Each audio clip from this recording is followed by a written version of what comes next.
दरम्यान अजित पवारांच्या मागणीवरून विरोधातल्या जयंत पाटलांनी त्यांची बाजू सावरून धरली आहे। अजित पवार निवडणुकीआधी हे बोलतील असं वाटत नाही, कुणीतरी खोटी बातमी पसरवली असेल अशी भूमिका जयंत पाटलांनी यावेळी मांडलेली आहे। तर छगन भुजबळांनीही कुठलाही प्रस्ताव मांडला नसल्याचं म्हटलं आहे। मला वाटत नाही की ते अशी मागणी करतील आणि त्यांची अशी मागणी करण्याची पोझिशन आहे असं मला वाटत नाही। त्यामुळे ही बातमी अशी वरवरची असेल, खरी नाही। त्यांची मागणी करणार नाही असं वाटतं की सध्या त्यांची राजकीय स्थिती किंवा ताकद तेवढी नाही। करणार नाही म्हणजे कसं करणार? निवडणुकाच व्हायच्या आहेत, निवडणुकीच्या आधी अशी मागणी ते करतील असं मला वाटत नाही। ही अशीच बाहेर कुणीतरी खोटी बातमी पसरवलेली असेल।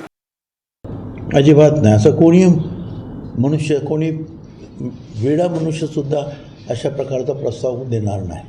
ही सगळी खोटी बातमी आहे। काय मला मुख्यमंत्री करा, मग त्याला मुख्यमंत्री करा।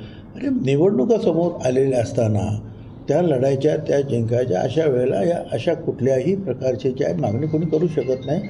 त्या बातमीवर विश्वास ठेवायचं काहीही कारण नाही।